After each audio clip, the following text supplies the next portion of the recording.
Hello guys, welcome back to my channel. কেমন আছেন সবাই? আশা করছি যে যেখান থেকে আমার ভিডিওটি দেখছেন সবাই অনেক ভালো আছেন এবং সুস্থ আছেন।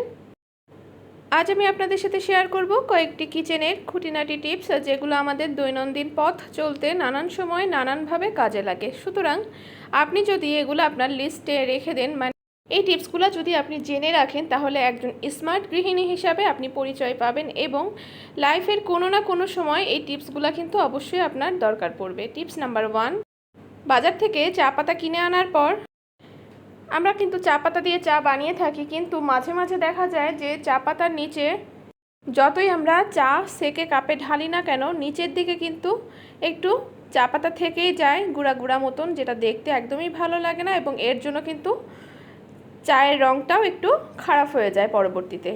এই কাজটা বিশেষ করে হয় আপনি যখন কাপে চা ঢালবেন সেই ক্ষেত্রে, এবং শেষ হয়ে যাওয়া চা পাতার মধ্যে এরকম দেখা যায়।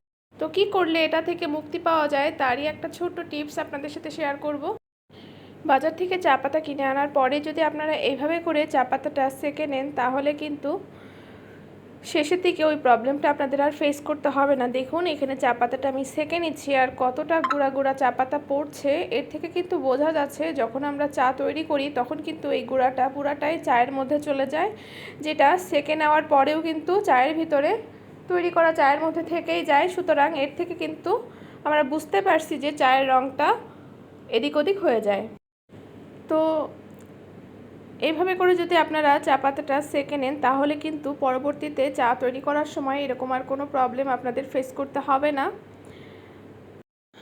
তো আশা করছি টিপসটা আপনাদের উপকারে আসবে, আর ভালো লাগলে অবশ্যই একটা লাইক দিয়ে দিবেন। টিপস নাম্বার 2, এই যে গুঁড়া যে চা পাতা, এটা কিন্তু আমরা ফেলে দিব না, এটা আমরা অনেক কাজে ব্যবহার করতে পারি। আমরা চাইলে এটা জাল করে আমরা কিন্তু এর যে জলীয়টা বের হবে সেটা আমরা মাথায় ব্যবহার করতে পারি শ্যাম্পুর সাথে মিক্সড করে। তাছাড়াও আমরা কিন্তু আমাদের ঘরে যে ইনডোর গাছগুলো আছে সেই গাছের গোড়াতে যদি এটা দিয়ে দিই, তাহলে কিন্তু এটা সার হিসাবে ব্যবহৃত হবে। চায়ের লিকারে কিন্তু গাছের পাতার রং অনেক বেশি সুন্দর হয়। টিপস নাম্বার 3, বাজার থেকে এরকম ছোট ছোট মশলা কিনে আনার পর আমরা কিন্তু বয়মে যখন ঢালতে যাই সেক্ষেত্রে পড়ে যায়। তো একটা কাজ করলে কিন্তু এই সমস্যাটারও সমাধান হয়ে যাবে। তো আপনার বাসায় যদি ফ্যানেল না থাকে, মানে যে কাপগুলা থাকে, তো সেগুলো যদি না থাকে তাহলে আপনারা এরকম যে কোনো প্লাস্টিক বোতল কেটে নিয়ে তার উপরের অংশটা কিন্তু এইভাবে ব্যবহার করতে পারেন। যে কোনো বয়মের মধ্যে কিন্তু এটা সুন্দরভাবে ফিট হয়ে যাবে এবং আপনি যে কোনো মশলা কিংবা লিকুইড যে কোনো জিনিস কিন্তু সহজেই বোতলে ঢেলে নিতে পারবেন। আর বাইরে কিন্তু এতটুকু পড়বে না, এমনকি আপনাকে কিন্তু নিরিখ করেও মশলাটা বা তরল পদার্থটা ঢালতে হবে না। আশা করছি এই টিপসটাও আপনাদের অনেক উপকারে আসবে। টিপস নাম্বার 4, মশলা ঢেলে ফেলার পর আমরা কিন্তু ডিরেক্ট প্যাকেটটা ফেলে দিয়ে থাকি। তো এক্ষেত্রে আমরা এই মশলা কিন্তু 1 মাসে শেষ করতে পারি না। আবার অনেকে আছে যাদের ফ্যামিলির মেম্বার কম, সেক্ষেত্রে দেখা যায় যে এই টাইপের মশলাগুলা বিগত 3 মাসেও ফুরায় না। তখন আপনারা কিভাবে জানবেন যে এটা কোন মশলা আর ডেট কি? অনেক মশলার মাঝে অনেক সময় দেখা যায় যে আমরা কিন্তু নামটাও মনে রাখতে পারি না বা বুঝতে পারি না যে এটা কি মশলা। যেমন এটা আমার ছিল মুরগির মশলা, মুরগির মাংস রান্না করার মশলা। তো আমি এখানে যেটা করেছি, প্যাকেটের থেকে মশলার নামটা আর যে ডেটটা ছিল সেটা আমি কেটে একটা কসটেপের সাহায্যে এই বোতলটার গায়ে লাগিয়ে দিলাম। আর এখন দেখুন আমরা কিন্তু যাই করি না কেন এখানে কিন্তু আমরা বুঝতে পারবো যে এটা কি মশলা এবং এটা ডেট কতদিন আছে বা শেষ হয়ে গেছে। এরকম ছোট ছোট সচেতনতা যদি আপনি মেনটেন করেন, দেখবেন আপনি কিন্তু অনেক বেশি স্বাস্থ্যের দিক দিয়েও সুরক্ষিত থাকবেন। টিপস নাম্বার 5, আমরা গ্রাইন্ডার মেশিন সবাই ব্যবহার করি, কিন্তু দেখা যায় যে কয়েকদিন ব্যবহারের পরেই এই মেশিনগুলার ব্লেডের ধারটা কিছুটা নষ্ট হয়ে যায়। সেক্ষেত্রে আমরা কিন্তু কি করব বুঝে পাই না, মানে নতুন যেহেতু থাকে আমরা কিন্তু ফেলেও দিতে পারি না, আবার এটা দিয়ে মশলা করলে কিন্তু মশলাটা ঠিকভাবে ব্লেন্ড হতে চায় না। তো সেক্ষেত্রে যেটা করবেন, চাইলে আপনারা ঘরে বসে এই টাইপের ব্লেন্ডার জারগুলার ব্লেড ধার দিয়ে নিতে পারেন। তো এখানে আমি যেটা ব্যবহার করব, খুব সহজ উপাদান, যেটা আমাদের প্রত্যেকের ঘরেই পাওয়া যায় এবং প্রতিটা বাড়িতেই এই জিনিসটা কিন্তু থাকে। তো সেটা হলো বরফ, ফ্রিজে আমাদের আইস কিন্তু সবসময় থাকে, আর এই আইস কিন্তু শুধু যে আমাদের গরম নিবারণ করতেই হেল্প করে এমন নয়, এটা দিয়ে আরও অনেক গুরুত্বপূর্ণ কাজ করা যায়। তো এখানে আমি বরফ দিয়ে ব্লেন্ডার জারের ব্লেডগুলোকে ধার দিয়ে নিচ্ছি। এক্ষেত্রে কিন্তু মেশিনটা বেশিক্ষণ চালানো যাবে না, কয়েক সেকেন্ড চালিয়ে বন্ধ করে দিতে হবে। এবং এই যে দেখুন টুকরো টুকরো বরফগুলো আমি এর মধ্যে দিয়েছি এবং ব্লেন্ডার চালিয়েছি।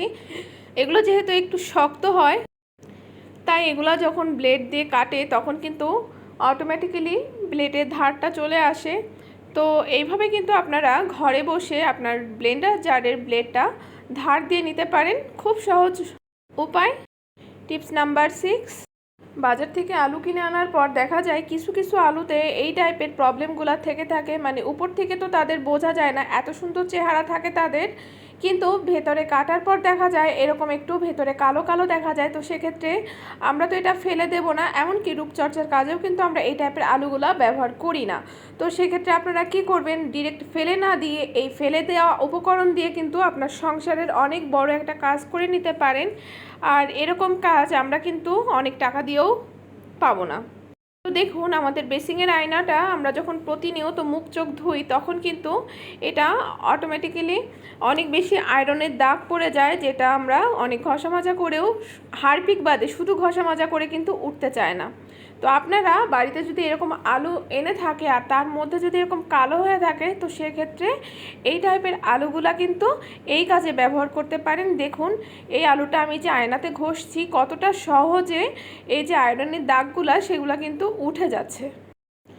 তো এইভাবে করে আপনারা 1 মিনিট যদি পুরোটা আয়নায় ভালোভাবে ঘষে তারপর একটা শুকনা কাপড় দিয়ে মুছে দেন, তাহলে দেখবেন আপনার আয়নায় কোনো রকমের কোনো আয়রনের দাগ কিন্তু থাকবে না। টিপস নাম্বার 7, প্রতিদিন রান্নার সময় এই আলু পেঁয়াজ রসুন কাটাটা যেন একটা ঝামেলার মতন হয়ে যায়। তো চেষ্টা করবেন রান্নার আগে, আপনি যদি যখন টিভি দেখেন কিংবা সন্ধ্যাবেলায় যখন আপনি অবসর সময় কাটান, তখন চেষ্টা করবেন কয়েকটা আলু এবং পেঁয়াজ এভাবে একটু বেশি করে কেটে রাখা। এতে করে রান্নার সময়টা কিন্তু আপনার অনেকটা সময় বেঁচে যাবে এবং রান্নাটাও কিন্তু সহজ হয়ে যাবে। দেখতে দেখতে আমরা একদম ভিডিওর শেষ পর্যায়ে পৌঁছে গেছি। ভিডিওটি ভালো লাগলে অবশ্যই আপনার ফ্রেন্ডস এবং ফ্যামিলির সাথে শেয়ার করতে ভুলবেন না। আর যদি আপনি আমার ফেসবুক পেজ থেকে দেখে থাকেন অবশ্যই পেজটি ফলো করে দিবেন, এবং চ্যানেলের ভিডিওগুলো যদি আপনার ভালো লেগে থাকে তো অবশ্যই চ্যানেলটি সাবস্ক্রাইব করে নিতে ভুলবেন না। দেখা হবে নতুন কোনো ভিডিওর সাথে নতুন টিপস নিয়ে। সে পর্যন্ত সবাই ভালো থাকবেন, সুস্থ থাকবেন। ধন্যবাদ সবাইকে।